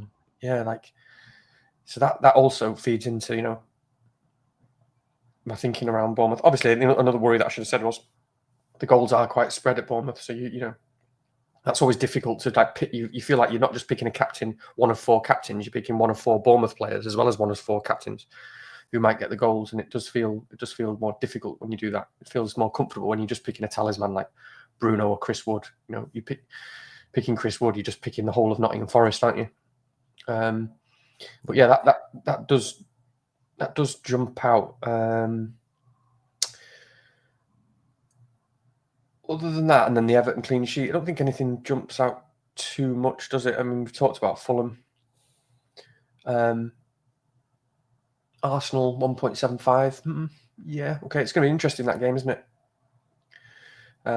It's very difficult, isn't it, to actually form a pick. Again, those who are plugged into review will notice the preference for Arsenal midfielders in particular, and I just can't see it. I can't see the one that I would go for. I don't know how you do it. That's the only problem. No, it's fun if you really want to. If you really want to roll the dice, it's fun. Wanyeri is amazing, and Trossard seems to be getting loads of minutes. They're going to get chances, but it's too much, and I just don't really know with Chelsea at the moment. I don't know when they're going to show up and when they're not. And when's Jackson back, by the way? Do we know? The return date estimate was basically that first or second game week in early April, so it should be game week 30. Is it 31? I think probably. Okay, because it's just nice again, isn't it, for Palmer? Palmer goes into Spurs at home and Ipswich at home and whatnot, and Jackson back could help. Could be either one of those, yeah. But yeah, anything jump out to you? I think it's probably I think it's generous for Man City. The way I see the game going, I understand that they're favourites, but I think that game's going to be pretty tight. Actually, do you know what? One of the things the more I thought about this week, when I did the free hit draft earlier on, I thought to myself, I don't know, even like if I'm honest with myself, whether I think that Gvardiol is in the top 3 defenders this week. There's a little bit of me that's probably there's a good chance I get him, by the way, just because it kind of makes sense for me for my situation. But I don't know that I do. I would not. I actually thought about it a bit longer, and I thought in some situations I'd be reasonably keen to pick up a Brighton attacker this week. In a way, it wouldn't bother me so much. They're not so far behind other attacking options this week. For example, if you had them up against, I don't know, a Brentford pick or a Spurs pick or something like that, just because they've got City away, I know it immediately puts people off, but it wouldn't completely go against the idea of Minte or something like that, or Pedro as one of your options this week. Similar thing is that a lot of people have. I wouldn't necessarily go Beto this week, but I certainly wouldn't be disappointed about having that in there either. There's a few picks like that this week that people will ignore. Yeah, I feel very good about having João Pedro on my team, as you can imagine. Yeah, surprisingly good. Yeah. I will be, just like you say, I mean, the biggest appeal of Gvardiol is the following game week, isn't it? Because I will be pretty staggered, to be honest, if City keep a clean sheet in that game, in this week. So that says it all. Just like you said, there are players that I would feel more confident of getting a clean sheet out of than Gvardiol, but it just makes a lot of sense because then you do scared that, it's scary that he scored so many goals. But yeah, I really hope, we'll get onto my team in a minute, but I really hope that we get information that Trent is going to be fine in a week or two, because then I won't be going Gvardiol, and I won't need to walk into that. But yeah, should we do teams? Yes, let's do it, because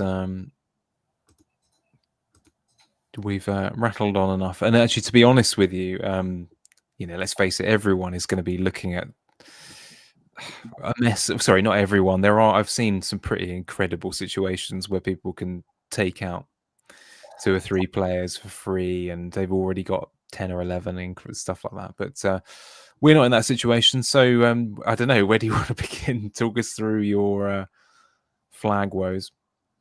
Yeah. Okay. So we've talked loads about Haaland already, and my kind of general path. For me, after a lot of thinking, I mean, when you look at my team, there's a lot of players that don't, because I kind of got it structured in such a way with certain price points that there's probably less flexibility in my team. So even if I wanted to get Haaland, it would be like, what is it? You're definitely selling Salah, for example, basically, because money's so stretched. Like it's Bruno Fernandes makes a big difference in that in terms of your price points, because it makes you couldn't possibly sell him this week, but you wouldn't really want him from next week, and most people don't have that big price point and feel. Most people have got maybe not most people, but other people have got a Watkins or another striker, and so on and so on.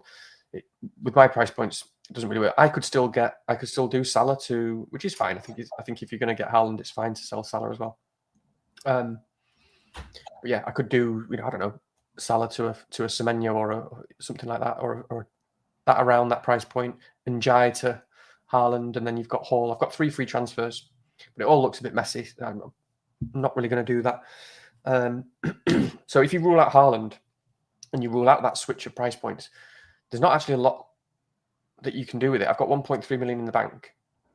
João Pedro I really like, and just now and for the rest of the season possibly. So he's definitely going to play. Bruno Fernandes, Kluivert, Bumo. It's nice to have those boxes ticks. I really like Mikolenko, like Gabriel. And Jai has to go because, again, in terms of Isak, I'm still leaning more towards the bench boost 32, which, a lot of people are selling Isak because they've already, again, that fully commits them basically to wildcard. It doesn't make any sense if you want to, you've got to get Isak back otherwise because they've obviously doubling 32. So there are some paths that I can go. So where I was at the start of the week, which is, I was actually pretty comfortable with it. And it's interesting because it would be the, in my position as well, in my kind of rank. I'm not interested in protecting rank or playing safe. I'm just interested in doing what's logically the best for my team. And what I decided earlier in the week was that I was just going to get Evan Nilsson for Njai. So that would mean not having Haaland or Wood. And then doing sort of double Forest defence for Hall and Fabianski, something like that, to get 10 players out, 3 free transfers. So I could do that kind of thing.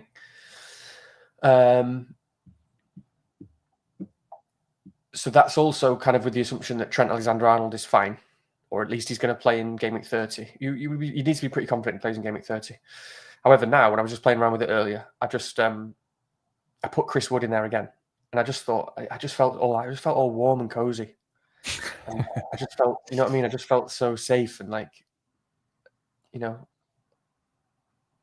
was no danger, and it wasn't. But again, it wasn't about protecting rank. It was like, I was thinking about Evan Nilsson. I was thinking about, obviously there's a bit of a minute's risk anyway. It's obviously 70 minutes. I do really like Evan Nilsson. I think he's a great buy this week. But then you've got the game after, Game Week 30. It's like 3 days after the cup game with City. They could play 120 minutes. There is a bit of a minute's risk there, a bit more significant one. Also with Evan Nilsson, you're looking forward to like 33, 34, 32. You're more worried about it long term, that something happens, he gets injured again. I don't know. Whereas Wood, you just think Champions League team, playing for Champions League, third, Chris Wood, top scorer, 90 minutes every game. And I just looked at it, and I looked at his fixtures, and it was just a sea of green. And it's like, it's all of them. It's Ipswich, it's Everton at home, it's Man United, it's Leicester. I can't remember what it is, but great fixtures. And I just thought, he's too solid, Wood. It's too solid to go that route. It just makes too much sense. So anyway, I've settled probably at the moment. I've settled on Wood, and then what it is I would all the other 2 transfers depend on Trent. If Trent looks like he's going to be injured in 30, it makes sense to get rid of him and just probably get Vardiol, which again I don't feel wild about because I don't see a clean sheet this week. But then at least you get Leicester at home in 30. It would be Trent to Vardiol and then Hall to Milenkovic, for example. Play with 10, have no keeper. Yeah, sounds good. The other route, though, which I prefer, is hopefully if Trent is okay, I'll do Njai to Wood, I'll do Hall to Milenkovic, and then I'm actually then 0.1 off doing Fabianski to Sells, because Sells had that random price rise last night. Did you see that? Was it last night or the night before? Did he? Wasn't even predicted to rise on any site. And then they pushed the buttons and Sells randomly went up. So if I did that route now, I couldn't afford Sells. And I was really pissed off about that. But then the more I looked at it, I've just got a little bit confused because what I have to do now to do that. So that would be selling Trent. The Vardiol way would be selling Trent to get the money to do all the other transfers to get Chris Wood. If Trent is okay, I can keep him and then actually would sell Alisson, which I hadn't really considered until today. I'd actually sell Alisson instead of Fabianski and probably get Jose Sarr because he's just got nice fixtures. And I've talked about Wolves already and what I think about them in terms of their defence. So it would be if Trent is okay, Alisson to Sarr, Hall to Milenkovic, and Jai to Wood. If Trent is not okay, it'd be Trent to Vardiol, Hall to Milenkovic, and Jai to Wood. What are the chances of actually us knowing anything about Trent, do you think? Because presumably they haven't got... Am I being an idiot? They haven't got a game at the weekend, have they? That's a good point, actually, but I just assumed people have been saying to me that Slot's got a presser on Friday, so why has he got a presser? Oh, because they got the cup final. They got the cup final. Oh, right. So apparently the press conference is on Friday. So, and obviously he's typically been quite honest, hasn't he? So it's still 50-50 because he's either going to say we still don't know, or he's going to say he's had some tests and it doesn't look good. It looks like a month out, sort of thing, or it looks like a week or two out. So I really hope we get some good information because I would like to at least know that as someone who's going into the next few weeks, not set on chip strategy, not absolutely sure. I'd like to know that. That would be good. Yeah. Thank you. I am 1974. Yeah, I think we've seen that, haven't we? Slot talked about it today a little bit. I mean, it doesn't look good for the final for sure, but still a little bit of time before the 3 weeks until Gameweek 30. Yeah, 3 weeks.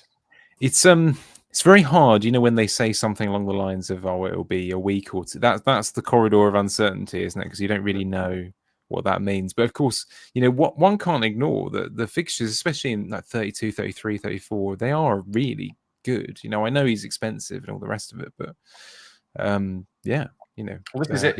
Just as a last little tiny point, I'm going too far ahead, but if the difference is like in 32, when I might bench boost, Trent's got West Ham at home, and Vardiol's got Palace, and I just think I just see that Palace fixture as, again, just like no chance of a clean sheet for Man City, to be honest. Yeah, no, I can see that.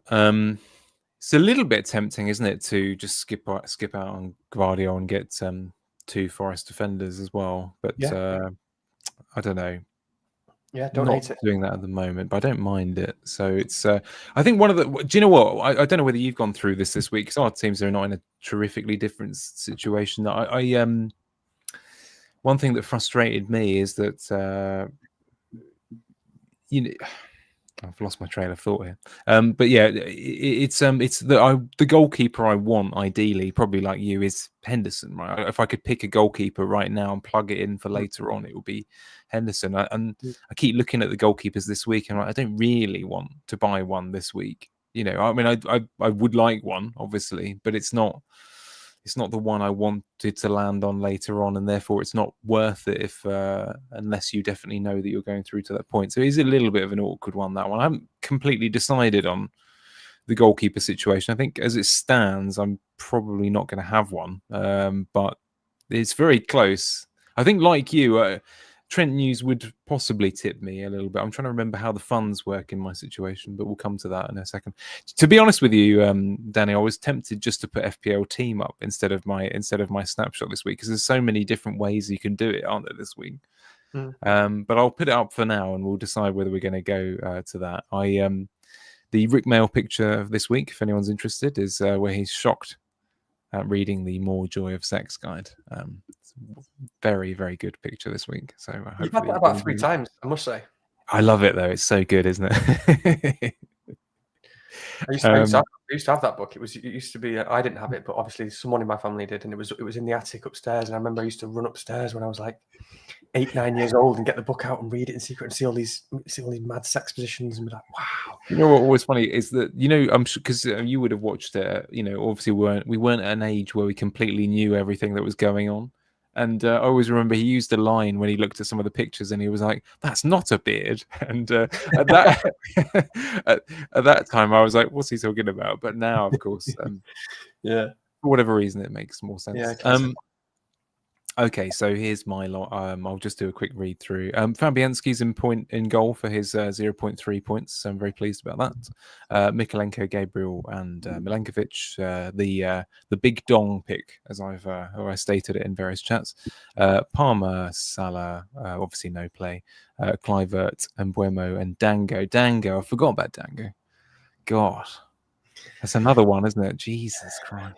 It's this is a reminder for me for next season. I'm not not someone who should ever take punts. Do you know what I mean? I know it wasn't a punt, but I prefer the calm serenity of the robust I do think I know what you're saying. I know what you're saying, but I still think I do think Dango has been unlucky. Like I felt it really didn't feel like Evan Nilsson could come back that quickly, and I think most cases they don't come back that quickly. So there'll be some specifics about the type of injury and his body and all that sort of stuff. Because how he's just gone straight into playing like he has, I don't know. So I think, and Dango has only really wanted to get to like 32, didn't they? 31 or whatever it is, 32, and yeah, I would have taken it if he just played this week, to tell you the truth. But yeah, what can you do? yeah, that is. Anyway, he's there alongside Wood, who's never left the team. Just thought I'd leave that there for a second. And then Cunha. Sorry. Cunha, another robust pick that's gone wrong. And Becker, Isak, who have got Trent and Munoz on the bench. So lovely looking bench, sadly, this week. Yeah, I mean, it's probably like everyone in the known Western world that plays FPL, I've tinkered with this to death to try and figure out my best eventualities. I've got 2 free transfers. Okay, so there are some obvious things that can be done. Assuming I stick to the broad plan and I don't go down the Haaland route, it's very difficult because, like you, I want the door open to playing on, but at the same time, I accept that if the fixtures go against me when they drop, I might have to pivot. To be honest with you, I would have looked quite strongly at the wild card this week had I not had those Forest players. I think. Let's say those Forest players were, I don't know, Greaves and another striker or whatever it might be, or something along those lines. I really would have looked strongly at it because I've got some problems that just need to be. They can't be solved with a free hit. So Cunha, Dango, etc. They are problems going forward, and it is really, really quite awkward. As it stands, the obvious things to do if you are not going down that route, Cunha, you replace him. Plenty of reasonable options in that position. I'd probably favour Evan Nilsson in my position. And then defender, well, if Trent, again, it's similar to your situation. If Trent's out, then it's probably going to be Guardiola. But even in that situation, right, I don't have enough players. So in that situation, I think, what do I have? I have I have 9 plus Dango and Fabianski, right? So 9.4 or something like that. I don't know whatever you want to call it. So it's still a situation. So that's before any hits. If I do go through those 2 moves, the one that's playing on my mind, if I did want to plump out and take a hit, is I'm trying to decide whether it's worth either adding a goalkeeper or switching out Dango. And I think at this moment in time, if I had to pick one, I was going to add on to my list of transfers and play with a definite 10.1 or something like that. Is probably Dango out and it would simply be because it gives me another captaincy cover. So I don't mind that situation. And my reasoning is, and this is what I was going to say to you earlier on, is if I was planning towards game week 32 bench boost, then I'm going to move 2 of those attackers on anyway. So someone like whoever's in that Dango spot would become a Gordon or a Eze or something like that anyway. Mm-hmm. So effectively, it's a 1 week hit potentially to cover off a captain with a reasonably high ceiling, and then he'd be moved on anyway at a later stage. So I would probably have to play one of Mbuemo and Fernandez in game week 30, probably, if I didn't want to move that on straight away. But they would go anyway, so it's not too bad an option. But I'm very persuadable here, Danny. So do your worst. Right. So my sort of first reaction, for whatever reason, was to say, okay, the starting point could be, I totally agree, Cunha to Evan Nilsson. I think you should just do that pretty much. And then I sort of thought, if you couldn't, could you or should you just sort of, regardless of the update on Trent, unless he's ruled out for the season, could you just do Cunha to Evan Nilsson and then Fabianski to like a really good keeper like Sells or something? And I know what you said about Henderson, but obviously I don't really mind either path with the Henderson thing, because Henderson could get nothing in that double game, or he could get loads.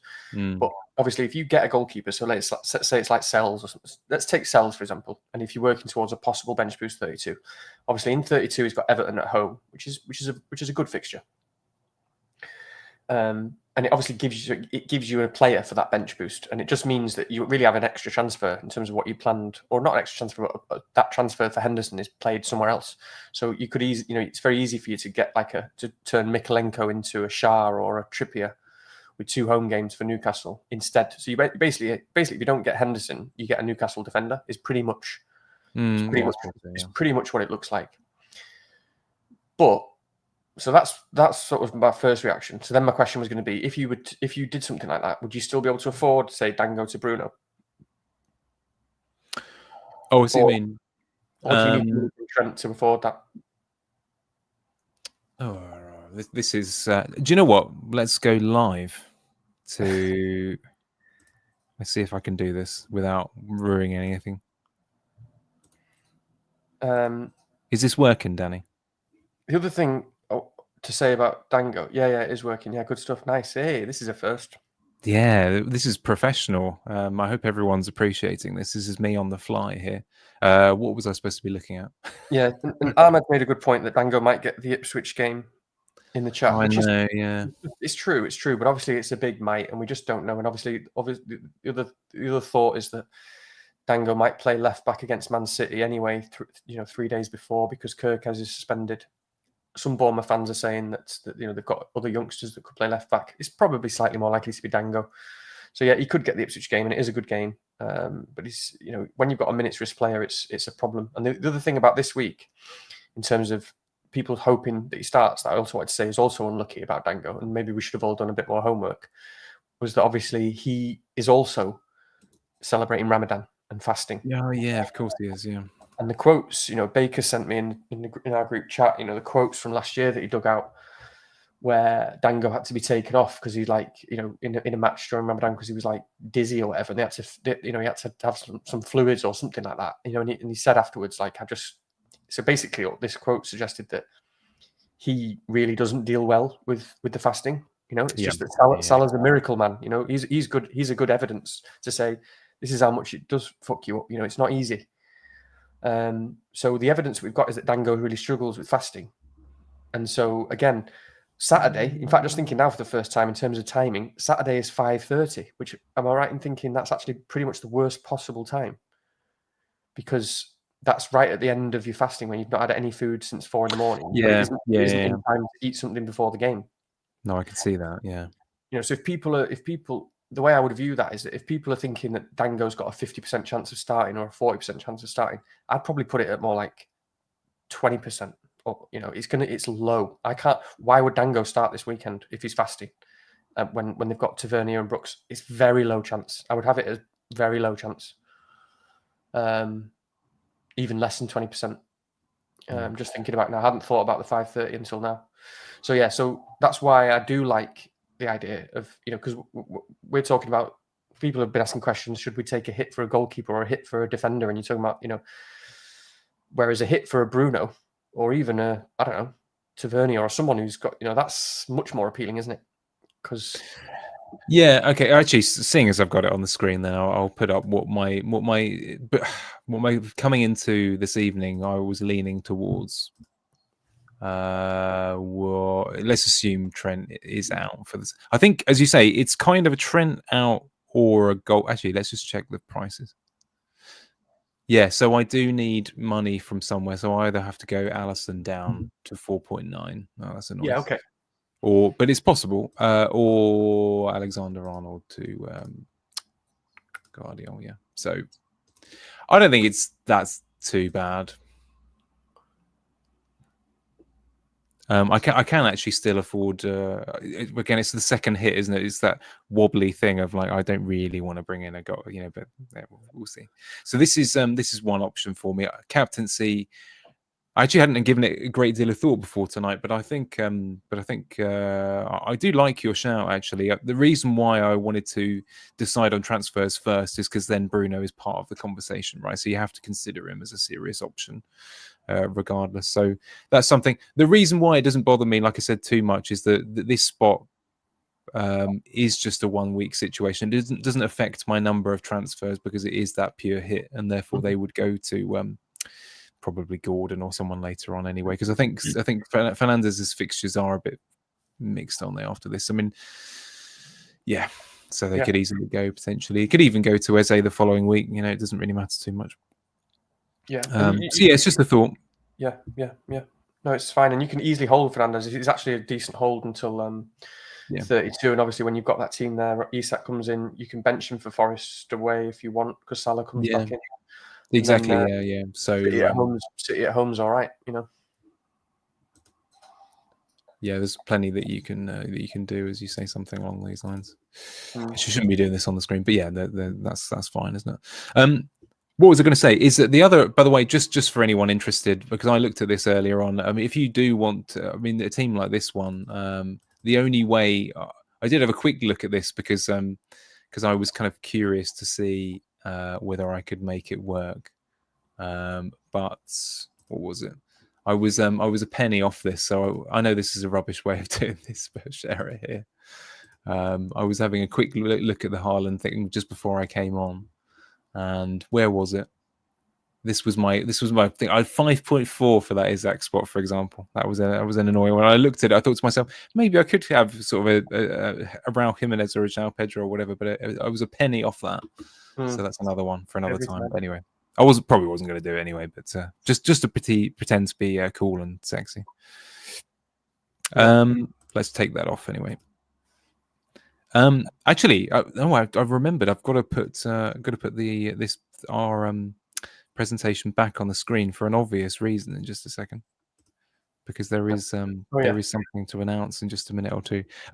If anyone does have any latent questions to throw in the chat before we go any further, please do, because we still have a couple of minutes before I can figure out how to get this back on the screen. But any questions, feel free to put them back on there. So how locked into your plans do you feel like you are at this point then, Danny? Well, obviously these things change every day, but having thought about it a lot today, I'm going to rest easy tonight because I'm pretty locked in on. I'm pretty comfortable. I feel in a comfortable place now. Actually, if I haven't been on Evan Nilsson, I feel pretty comfortable. I'm pretty confident that it will be Wood, which helps because it gives me just two other places to choose from. Yeah, it's nice. So it's just whether Trent's okay, and they're pretty similar teams. It's pretty similar to you. I'll keep Trent if I can because it works out well for lots of ways that I didn't talk about as well. Like, you know, if I do go through with that chip strategy in terms of bench boost 32, free hit 33, when you get to 34, again, Trent is one of the ones we know is playing. And there's a good chance that Vardy, for example, isn't playing. It's quite a significant difference, really, when there's lots of potential blankers to your ability to wildcard in 35 if you want to, rather than 34. Yeah. I have to say, I think your note on Trent is really an important one. I had mentally sort of blocked him out as soon as I saw that ankle roll because I thought to myself, but of course there is such a big gap. It is quite an interesting one to keep a close eye on. Before I don't think there are going to be any questions that roll in, but for those who are excited to know, the vacuum cleaner announcement for this week, it's newly purchased. Get your guesses in the chat. Ken isn't here this week. I'm very disappointed. He would have wanted me to go for the SIBO, but I have plumped for the I don't know how to pronounce it, but the Miele C3 cat dog flex with the extra turbo head. I've been spending a good few days on the internet this week working out the best suction action and the rest of it. So middle-aged life is really kicked in. So yeah, that's my choice. You're now an expert of Hoovers, aren't you? Other brands are available. I should say that now, but this is the one for me. Do you know? There's a couple of clinchers. Not just bag size. I don't have to bend down to press the buttons, which might be helpful in my old age. So and Pep, thank you very much because he has a 20-year-old Miele vacuum, and he advised me on this one. So thank you very much, Pep. I'll take that off the screen now because we are an FPL pod. Smash like and subscribe. There actually is a question. There's one question, and then we can get out of here, Danny, because we're probably both in trouble, as usual. If you're held at gunpoint and forced to choose between Xerxes and Haaland, who would you choose? Now, Pep, I've got Haaland in my fantasy draft team, and I can tell you that since I've owned him, he has 3 attacking returns, 3 for an entire season, and he's started a lot of those games. Danny. Xerxes, he's a good player, Xerxes. I like them both. Haaland's struggling. I feel a bit sorry for him. But Xerxes, there's a player in there somewhere. Absolutely. Xerxes, there's a player. He's got a touch. He's got an absolute touch on him. Good. I thought I would agree, based purely on the fact that I've had this painful experience with Haaland. Okay, well, I guess we'd better leave it there. That apricot beer clearly went to my head this evening, so apologies for my absent-mindedness. Danny was good value, though, to be fair, so focus on that. Well, I wish you good luck, unless, of course, you have chosen a different path to me or Danny, in which case I hope you fail massively. Any last words, Danny? Nope, we've failed to go shorter again, but never mind. We're working on it. We're working on it. Feedback welcome. Tell us if you want. Should we be talking about last week's scores? Should we have our have our ranks? Should we have our ranks? Should we talk about that sort of stuff? We don't know. Tell us what you feedback's good, and likes and subscribes are very much appreciated. What's our target? What's our target, Rich? 250, 300 subscribers. Yeah. What, by the end of the season? No, by next week. By next week. 29. Oh, well, 250 by next week would be insane. Yeah, I really. It's a long gap, isn't it? Yeah. Why not 250? And by the end of the season, 300. That would be lovely. If we can hit that, that would be good. That would be ideal. Brilliant. I'd be suggesting that's a good shout, actually, Danny. That's the right thing to do. We should be looking to improve, and we're 90s men here. We're not beyond self-improvement. Great. Anyway, we'll have a good week all, and yes, I will see you next time. Good night all. Cheers.